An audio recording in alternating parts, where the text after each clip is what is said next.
Hello दोस्तों, कैसे हो आप सभी। आज की इस क्लास में हम दुर्गों की सीरीज का पार्ट 2 करेंगे। इस क्लास में हम बीकानेर संभाग के दुर्गों को पूरा करेंगे तथा बीकानेर संभाग के जिलों को भी देखेंगे। दुर्गों की सीरीज के पार्ट 1 का लिंक वीडियो के डिस्क्रिप्शन में दे दिया गया है। आप लिंक पर जाकर पार्ट 1 देख सकते हैं। पार्ट 1 में हमने किलों के प्रकार, उनका महत्व तथा उन किलों की बात की थी जिनको वर्ल्ड हेरिटेज साइट में शामिल किया गया है। इस क्लास को देखने से पहले यदि इसका पार्ट 1 देख लेते हैं तो यह क्लास आपको और अच्छे से समझ आएगी। उसी सीरीज को आगे बढ़ाते हुए आज की क्लास शुरू करते हैं। आज जिस संभाग के दुर्ग की हम बात करेंगे वो कौन सा संभाग है? बीकानेर संभाग। बीकानेर संभाग में कुल कितने जिले हैं? 4 जिले हैं और उन 4 जिलों में 4 दुर्ग हैं। तो पहला कौन सा है? सोडलगढ़ दुर्ग, गंगानगर। दूसरा है भटनेर दुर्ग, हनुमानगढ़। तीसरा है चूरू का किला, चूरू। चौथा है जूनागढ़ का किला, बीकानेर। तो आज इन चारों दुर्गों की बात करेंगे और बीकानेर संभाग के 4 जिलों की। तो सबसे पहले बात करते हैं बीकानेर संभाग की। तो बीकानेर संभाग में कुल कितने जिले शामिल हैं? 4 जिले, गंगानगर, हनुमानगढ़, चूरू और बीकानेर। बीकानेर संभाग सबसे कम नदियों वाला संभाग है। ऐसा क्यों? बीकानेर संभाग के 2 जिले चूरू और बीकानेर में कोई नदी नहीं बहती। गंगानगर और हनुमानगढ़ में एक नदी बहती है, उसका क्या नाम है? घग्गर नदी। और इन चारों जिलों में या फिर पूरे राजस्थान के अंदर न्यूनतम वन संपदा वाला जिला कौन सा है? चूरू है। तो ये कुछ इंपॉर्टेंट बातें हैं जो बीकानेर संभाग से रिलेटेड है, ये याद रखना। इसके बाद अपन दुर्ग करेंगे। तो सबसे पहले गंगानगर जिले की बात करते हैं। गंगानगर जिले में कितने दुर्ग हैं? एक दुर्ग है सोडलगढ़ दुर्ग। गंगानगर के सुरतगढ़ में यहाँ जोइयों का एक पुराना दुर्ग था जो सोडल के नाम से जाना जाता था। बीकानेर नरेश सूरत सिंह ने 1799 में यहाँ नया दुर्ग बनवाया जिसका नाम सुरतगढ़ रखा गया। इस कारण से सोडलगढ़ को सुरतगढ़ कहलाने लगा। नवीन किला ईंटों से बनाया गया और अधिकतर ईंटें बौद्ध स्थानों से लाकर यहाँ लगाई गई थी। इनमें गांधार शैली की छाप दिखाई देती है। ये किला इतना इंपॉर्टेंट नहीं है, बस इसका नाम याद रखना कि सोडलगढ़ दुर्ग कहाँ है? गंगानगर में। ये देख सकते हैं आप सोडलगढ़ दुर्ग। अब देखते हैं कि बीकानेर संभाग के हनुमानगढ़ जिले में कितने दुर्ग हैं। भटनेर दुर्ग, हनुमानगढ़, राजस्थान। भटनेर का किला राजस्थान के हनुमानगढ़ जिले में स्थित है। दिल्ली मुल्तान मार्ग पर स्थित होने के कारण भटनेर का सामरिक महत्व था। किस श्रेणी में आता है? भटनेर का किला दुर्गों की धानवन श्रेणी में आता है, लेकिन इस किले के पास से घग्गर नदी बहती है। और इसका निर्माण किसने किया था?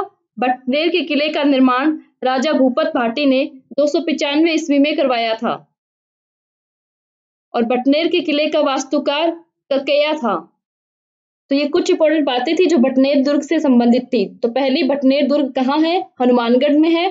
दूसरा, इसका निर्माण किसने करवाया? तो भय से भट्ट और भय से भूपत भाटी ने। और इसका वास्तुकार कौन था? ककेया। जो सबसे ज्यादा बार सवाल पूछा जाता है वो ये है कि उत्तर फड़ किवाड़ कौन से दुर्ग को कहा जाता है? तो किसको कहा जाता है? भटनेर के किले को उत्तर फड़ किवाड़। यह राजस्थान के उत्तरी प्रवेश द्वार का रक्षक, उत्तरी सीमा का प्रहरी व उत्तर फड़ किवाड़ है, क्योंकि मध्य एशिया से होने वाले आक्रमण पहले इसी ओर से होते थे। यह दुर्ग दिल्ली मुल्तान मार्ग पर स्थित है, इस वजह से यह अपने निर्माण के बाद से ही सामरिक दृष्टि से महत्वपूर्ण रहा है। साथ ही मध्य एशिया, सिंध और काबुल के व्यापारी मुल्तान से भटनेर होकर ही दिल्ली और आगरा जाते थे।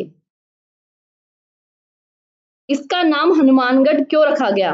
बीकानेर के महाराजा सूरत सिंह द्वारा सन 1805 ईस्वी में मंगलवार के दिन इस किले को फतेह किए जाने के कारण इसका नाम हनुमानगढ़ रख दिया गया। अगर भटनेर का किला नहीं लिखा आया तो इसकी जगह लिखा आएगा कि हनुमानगढ़ का किला कहाँ है, तो वो हनुमानगढ़ में ही है। इसमें यह सवाल जरूर याद रखना कि उत्तर फड़ किवाड़ कौन से दुर्ग को कहा जाता है? तो भटनेर के किले को। अब देखते हैं भटनेर के किले की विशेषता। भटनेर का किला राजस्थान का सबसे प्राचीन किला है। सबसे प्राचीन किला कौन सा है? भटनेर का किला। भटनेर का किला राजस्थान का एकमात्र ऐसा किला है जहां से मुस्लिम महिलाओं के जौहर का प्रमाण मिलता है। तैमूर लंग ने 1398 ईस्वी में भटनेर के किले पर आक्रमण किया। इस आक्रमण के समय भटनेर का शासक दुलचंद भाटी था। भटनेर का किला राजस्थान में सर्वाधिक विदेशी आक्रमणों का सामना करने वाला किला है। तो इसको याद रखने की ट्रिक क्या है? तैमूर तेरे 98 धूल से भरे भाटे मारेगा यदि मुस्लिम महिलाओं ने जौहर नहीं किया तो। तैमूर से तैमूरलंग, तेरे 98 से 1398 में, धूल से दुलचंद और भाटे से भाटी, और मुस्लिम महिलाओं ने जौहर नहीं किया तो याद रखना तैमूरलंग ने 1398 ईस्वी में भटनेर के किले पर आक्रमण किया। इस आक्रमण के समय भटनेर का शासक कौन था? दुलचंद भाटी। तैमूरलंग ने अपनी आत्मकथा में एक बात कही थी, मैंने आज तक इतना सुरक्षित व मजबूत किला पूरे हिंदुस्तान में नहीं देखा।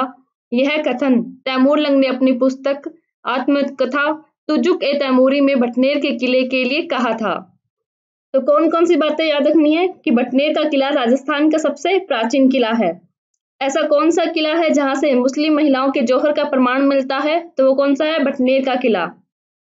तीसरा, तैमूरलंग ने किस किले के लिए ये बात कही थी कि मैंने आज तक इतना सुरक्षित व मजबूत किला पूरे हिंदुस्तान में कहीं नहीं देखा। तो ये भी बात किसके लिए कही थी? भटनेर के किले के लिए। और उसकी किताब का नाम तुजुक ए तैमूरी। और भटनेर का किला ही राजस्थान में सर्वाधिक विदेशी आक्रमणों का सामना करने वाला किला है। जैसे भटनेर के किले के लिए क्वेश्चन है कि उत्तर का फड़ किवाड़ किसे कहते हैं? भटनेर को किले को कहते हैं। वैसे ही जैसलमेर के किस भाटी को उत्तर फड़ किवाड़ की उपाधि से विभूषित किया गया है? उनका नाम क्या है? दुसाज भाटी। धूल से याद रखना, दुसाज भाटी। और दुसाज भाटी कहाँ के थे? जैसलमेर के। एक बार फिर से देख लेते हैं कि जैसलमेर के किस भाटी को उत्तर फड़ किवाड़ की उपाधि से विभूषित किया गया है? तो उनका नाम क्या है? दुसाज भाटी। ये है भटनेर का किला जो कि हनुमानगढ़ में है। अब देखते हैं चूरू का किला। चूरू का किला चूरू में स्थित है। चूरू के किले का निर्माण 1739 ईस्वी में ठाकुर खुशहाल सिंह या खुशहाल सिंह ने करवाया था। चूरू का किला राजस्थान का एकमात्र ऐसा किला है जो कि चांदी के गोले दागने के लिए प्रसिद्ध है। 1857 के विद्रोह में ठाकुर शिव सिंह ने अंग्रेजों का विरोध किया। इस पर अंग्रेजों ने बीकानेर की सेना लेकर चूरू दुर्ग को चारों ओर से घेर कर तोपों से गोलाबारी की बरसात की। जवाब में दुर्ग से गोले बरसाए गए, लेकिन जब दुर्ग में तोप के गोले समाप्त होने लगे तो लोहारों ने नए गोले बनाए, लेकिन कुछ समय पश्चात गोला बनाने के लिए शीशा समाप्त हो गया। शीशा इस पर सेठ साहूकारों और जन सामान्य ने अपने घरों से चांदी लाकर ठाकुर को समर्पित की। लोहारों व सुनारों ने चांदी के गोले बनाए। चांदी के गोले निकले तो शत्रु सेना हैरान हो गई। जनता की भावनाओं का आदर करते हुए दुर्ग का घेरा हटा दिया गया। तो राजस्थान का एकमात्र ऐसा किला कौन सा है जो चांदी के गोले दागने के लिए प्रसिद्ध है? तो वो है चूरू का किला। चूरू के किले का निर्माण किसने करवाया था? खुशहाल सिंह ने। चूरू का किला कहाँ स्थित है? चूरू में स्थित है। अगला क्वेश्चन है 1857 के विद्रोह के समय चूरू पर किसका अधिकार था? ठाकुर शिव सिंह का। ट्रिक क्या है? चूरू ने खुश होकर चांदी शिव को दे दी। चूरू से चूरू का किला खुश से खुशहाल सिंह है जिन्होंने चूरू के किले का निर्माण करवाया। चांदी से चांदी के गोले दागने के लिए कौन प्रसिद्ध है? चूरू का किला। और शिव से ठाकुर शिव सिंह जो 1857 के विद्रोह के समय जिनका अधिकार था चूरू पर। ये है चूरू का किला जहां से कि चांदी के गोले दागे गए थे। अब बात करते हैं बीकानेर जिले की। बीकानेर जिले में कौन सा किला है? जूनागढ़ का किला। इस दुर्ग की नींव राव बीका ने रखी, तब इसे बीकानेर का किला कहते थे, जिसे तुड़वाकर पुनर्निर्माण राय सिंह ने हिंदू व मुगल शैली में करवाया, तब इसे जूनागढ़ का किला कहा जाने लगा। इन्होंने किले के भीतर सूरज पोल पर एक प्रशस्ति लिखवाई जिसे अब राय सिंह प्रशस्ति कहते हैं। इस प्रशस्ति में इन्हें राजेंद्र कहा गया है। इस प्रशस्ति को जैन मुनि जयता ने लिखी थी। तो पहला क्वेश्चन, बीकानेर किले की नींव यानी कि जूनागढ़ किले की नींव किसने रखी? राव बीका ने। इसका पुनर्निर्माण किसने करवाया? राय सिंह ने। और राय सिंह की प्रशस्ति कहाँ लिखी हुई है? सूरज पोल पर। इस प्रहस्ती में राय सिंह को क्या कहा गया है? राजेंद्र कहा गया है। और इस प्रहस्ती को लिखा किसने था? जैन मुनि जैनता ने। और ये किस भाषा में लिखी हुई है? संस्कृत भाषा में लिखी हुई है। यह दुर्ग मरुस्थल में स्थित है। यह दुर्ग धानवन व स्थल दुर्ग की श्रेणी में आता है, इसलिए इसे जमीन का जेवर कहा जाता है। तो यह राती घाटी नामक स्थान पर बना हुआ है, इस कारण इस दुर्ग को राती घाटी का किला भी कहते हैं। तो क्वेश्चन आता है, जमीन का जेवर कौन से किले को कहा जाता है? जूनागढ़ के किले को। राती घाटी का किला किसे कहा जाता है? वो भी जूनागढ़ को। अब इसको याद रखने की ट्रिक क्या है? मेरी राय में जेवर रात में नहीं बेचने चाहिए। राय से रायसिया ने इसको पूरा करवाया। जेवर से जमीन का जेवर कहा जाता है।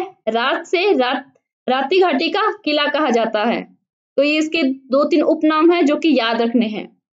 और रायसिया प्रहस्ती कहाँ लगी हुई है? सूरजपोल पर। अब देखते हैं कि दुर्ग की आकृति कैसी है।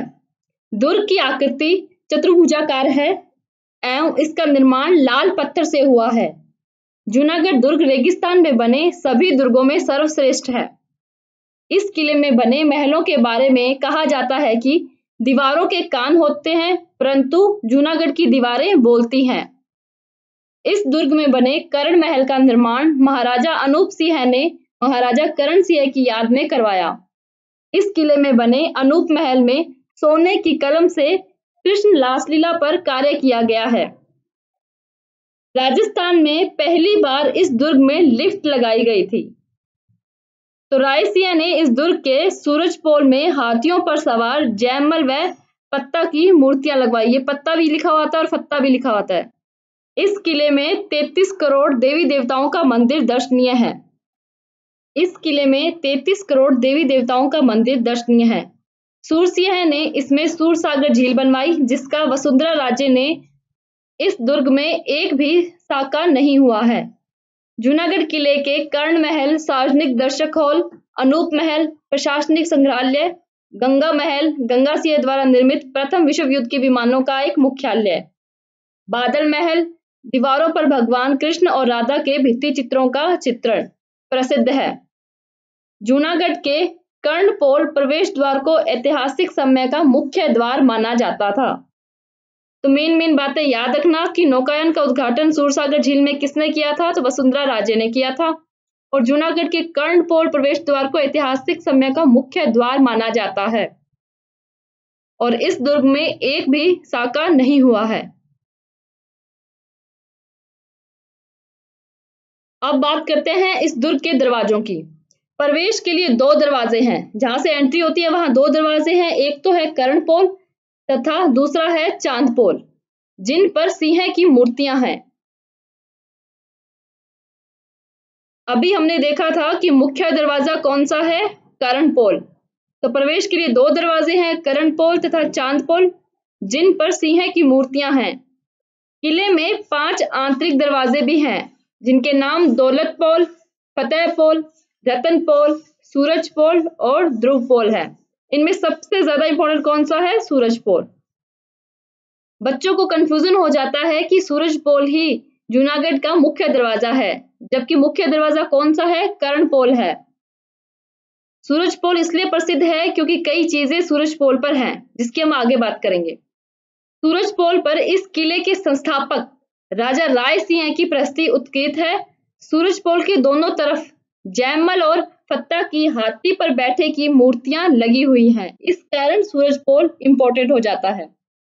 तो याद रखने की ट्रिक क्या है? कर्ण ने चांद से कहा, कर्ण से कर्णपोल और चांद से चांदपोल, जो कि दोनों मुख्य दरवाजे हैं। उसमें भी मुख्य दरवाजा सबसे ज्यादा कौन सा है? कर्णपोल है। कर्ण और सूरज ने चांद से कहा कि सूरज को बोल, सूरज से सूरजपोल, छिप जाए जयमाला के पत्ते सूख गए हैं। तो सूरजपोल पर किसकी मूर्तियां हैं?